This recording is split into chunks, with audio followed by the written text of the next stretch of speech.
Welcome to the DCTV News at Noon program. I'm Kendra Cook. Dolores County Broadcasting Network is the producer of DCTV with support from the Southwest TV Translator Association. If you have a news topic or event that you would like to see covered, give us a call. The studio number is 970-677-4119. Today's show runs Monday at noon and is uploaded to our YouTube channel and also our DCTV News at Noon Facebook page. To watch it on demand, today is July 16th, 2018, and now the news at noon. From the Journal, a 20-year-old Cortez man was killed in a collision last Thursday night that shut down U.S. Highway 491 for several hours. The Colorado State Patrol, the Montezuma County Sheriff's Office, the Cortez Fire Protection District, and other emergency personnel responded to a crash near the County Road L intersection about 11:16 p.m. on Thursday. Trooper Gary Cutler, a state public information officer, said a Jeep collided head-on with a semi-trailer, killing the Jeep's driver and causing a third vehicle to crash into debris from the two vehicles. The highway was closed in both directions for about 5 hours while responders cleared the scene. Cutler said evidence from the scene showed that the Jeep driver, 20-year-old Gabriel Pendergast, was traveling south on US 491 when he swerved across the median and collided with the northbound semi-tractor trailer. The truck reportedly went off the road and sent debris across the highway. Pendergast, who was not wearing a seatbelt, was pronounced dead at the scene. The semi-trailer driver, 46-year-old Victor Juhas of British Columbia, Canada, was wearing a seatbelt and sustained minor injuries. The third driver, a 71-year-old California resident named Mary Beth Duke, also had minor injuries. Cortez Police Lieutenant Andy Brock said some officers helped Montezuma County Sheriff's deputies direct traffic while the highway was closed. Cutler said part of the reason the road was closed for so long was because the truck leaked fuel and a hazmat team was called to help clean it up. Cortez Fire Chief Jay Balfour said the firefighters were called back to the scene about 4:48 a.m. because the semi-trailer had collided with a power pole while it was being towed away. Traffic didn't start moving again until about 6:29 a.m. on Friday morning, when law enforcement started letting vehicles through alternating lanes. The highway was fully opened about 7:30 a.m., Cutler said. Driscoll said alcohol and speed were considered as factors, but the cause of the crash is still under investigation. No charges will be filed against either of the surviving drivers. And another crash report from the Journal photos Greg Sorber, Albuquerque Press and Fire Department. A crash involving a passenger bus and 3 other vehicles on New Mexico Highway early Sunday killed 3 people and injured 22 others, some critically, authorities said. Sandoval County Fire Sheriff Chief Maxon confirmed the deaths but didn't immediately know what caused the collision involving a passenger bus, a semi-trailer, a pickup truck, and a car. Photos show a mangled car that's almost entirely flattened and the bus on its side on Interstate 25 just north of Bernalillo, about 18 miles north of Albuquerque. Rio Rancho Fire Rescue said emergency crews had to extricate several people who were trapped in the bus using a tool to prise open parts of a vehicle. It wasn't immediately known whether the 3 who died were bus passengers. Maxon said 35 people were on the bus and emergency responders checked 38 people at the scene. Injuries ranged from broken bones and lacerations to head and internal injuries, authorities said. 12 of the injured were taken to University of New Mexico Hospital, where 3 were in critical condition, officials said. 8 patients were taken to another hospital, and authorities said 6 were treated and released. The names of the victims weren't immediately released. It was not clear if the bus involved was a tour bus and where it was coming from or headed to. Area fire updates from the Journal. A lightning-caused fire in the Weber Mountain Wilderness Study area near Mancos showed no growth on Friday, but another small fire has sprung up near Dove Creek. The hilltop fire started on the eastern flank of Weber Mountain about 6:30 p.m. Thursday after a lightning strike the previous day. Incident Commander Ian Barrett said it did not appear to grow beyond a tenth of an acre as of Friday. But Bureau of Land Management firefighters are battling another lightning-caused fire reported near Cow Canyon on Friday. The hilltop fire was one of about 10 lightning-caused fires on BLM land over the past 5 days, Barrett said. The Cow Canyon fire is the largest, he said, covering about 3 acres in a section of the San Juan National Forest east of Dove Creek.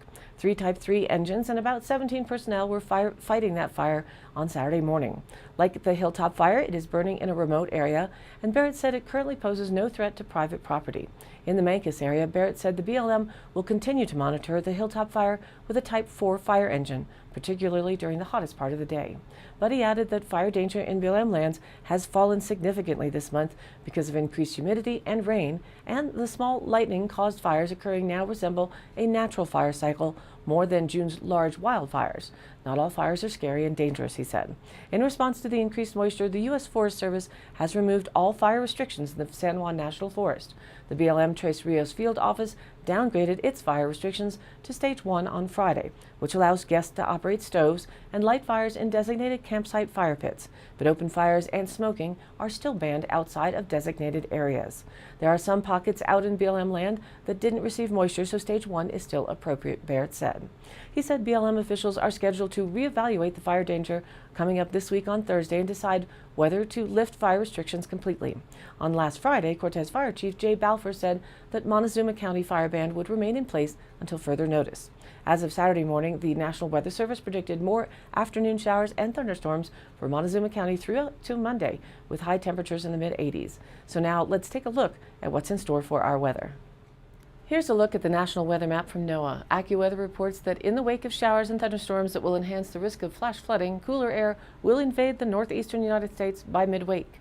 The air will remain hot and humid ahead of the advancing cool push, with Monday expected to be the steamiest day along the northeast Interstate 95 corridor, with temperatures feeling well above 100 degrees. While spotty showers and storms are possible ahead of the main cool push, the bulk of the stormy weather is likely to occur just ahead of the arrival of cooler, less humid air. So expect drenching storms with flash flooding, gusty winds, and expect travel delays. The hottest weather of the season is set to bake the southern plains, the core of the heat building over Texas and Oklahoma, and may push northward to southern Kansas. High temperatures on most afternoons will average 5 to 10 degrees above normal. And other than the coast, the rest of the western U.S. is under thunderstorm potential, with those flash flooding alerts in areas where it's been so dry ahead of the rains. Regionally, another hazardous weather outlook is issued. Scattered to numerous thunderstorms will develop over the higher terrain from late morning into the afternoon and are expected to linger well into the evening.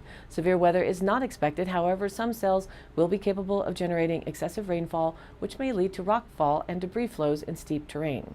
Fresh burn scars, most notably from the 416, Burrow, and Lake Christine fires, are particularly susceptible to debris flows and flash flooding. A flash flood watch is in effect for the 416 and Burrow burn scars. It's predicted that isolated to scattered afternoon and evening thunderstorms will be possible each day the rest of the week, mainly over the mountains.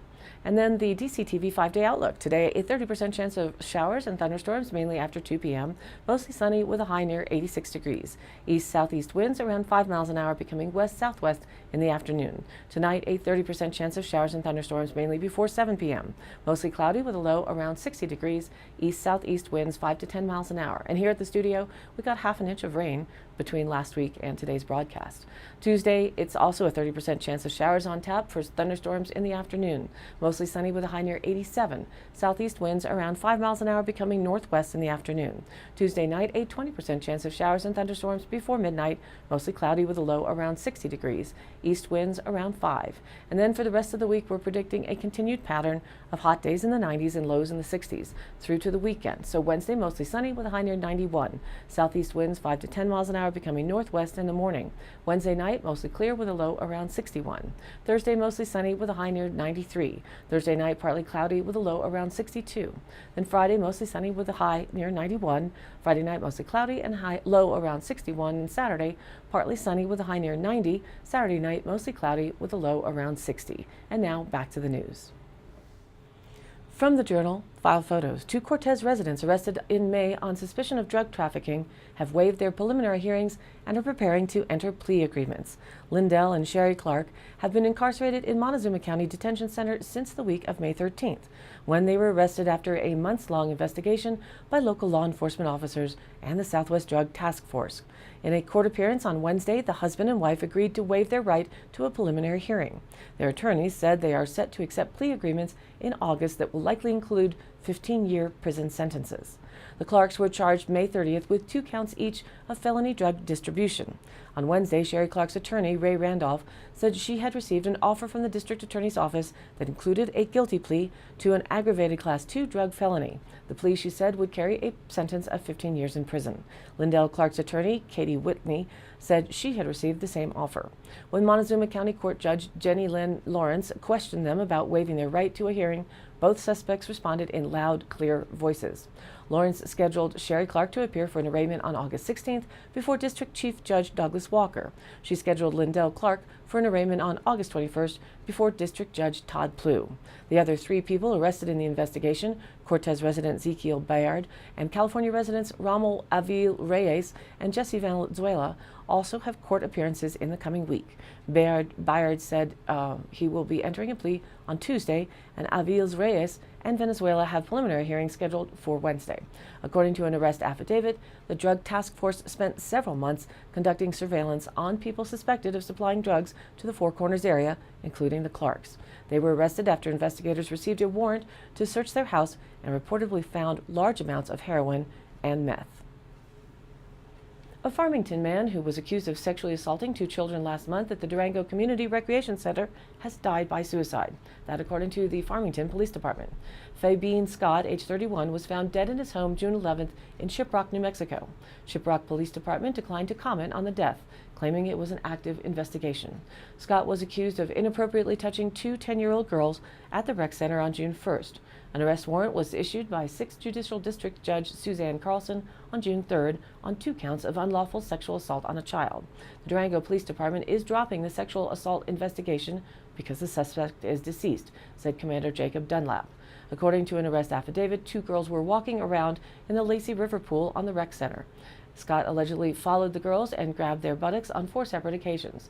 Durango police called Scott at his phone number, and Scott denied having touched anyone inappropriately. He told police he lived out of his car in Cortez and had no fixed address. 3 attempts to reach Scott were made before the arrest warrant was issued. Scott had a history of previous offenses, including assault, child abuse, distribution of drugs, a DUI, and resisting arrest. However, he had no history of sexual assault. Reported in the Journal, photo John Libaya, Denver Post and AP. A 7-day high-visibility statewide crackdown on people who are not using their seatbelts will begin Monday. The Click It or Ticket special enforcement effort will target areas of rural Colorado. The Colorado Department of Transportation, Colorado State Patrol, and local law enforcement agencies across the state will cooperate to establish seatbelt checks. Rural areas tend to have the lowest seatbelt use rates in the state. Currently, Colorado's statewide seatbelt use rate is 84%, ranking Colorado in the bottom third of the nation. According to a 2017 CDOT study, the 4 Colorado counties with the lowest seatbelt use were all rural. La Plata, 74% use, Montezuma, 74.4%, Cheyenne, 75.2%, and Mesa, 75.5%. These rates are well below the national average for seatbelt use of 90%.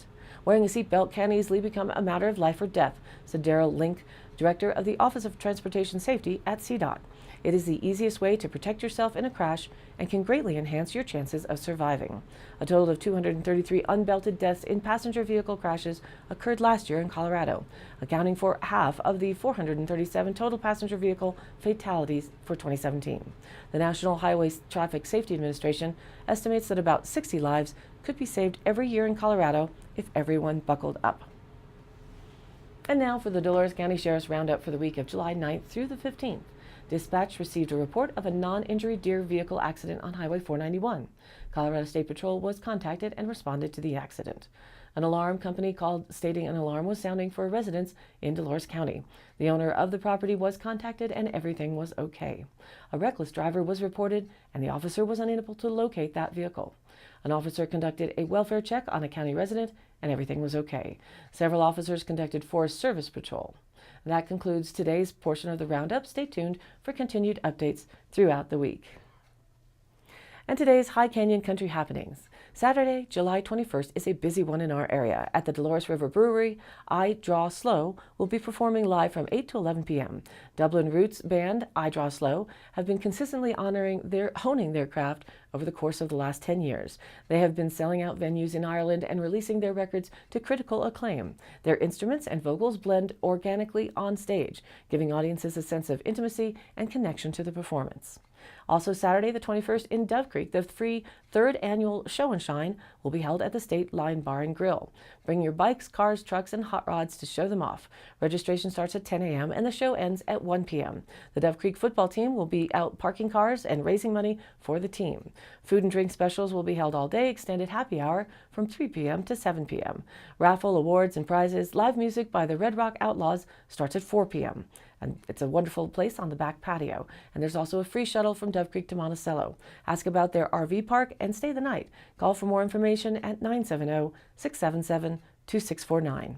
And up in Norwood, they started their 2018 Fair and Rodeo this past weekend. It's an event not to miss. The fair dates run July 14th through the 21st.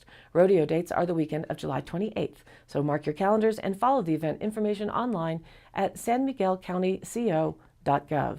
And all of these happenings are posted on our DCTV News at Noon Facebook page, along with our YouTube channel's on-demand replays, weather, notices, and original stories, and local posts. To share your event or information, contact us. It's dcbnnews@gmail.com or call the station 970-677-4119. Thank you for tuning in. News at Noon airs at noon Monday through Thursday and then is available on demand online on our YouTube channel and our DCTV News at Noon Facebook page. Please like us there and share it with a friend. This has been a production of DCTV for the News at Noon program out of Dove Creek, USA. I'm Kendra Cook. Thank you for watching.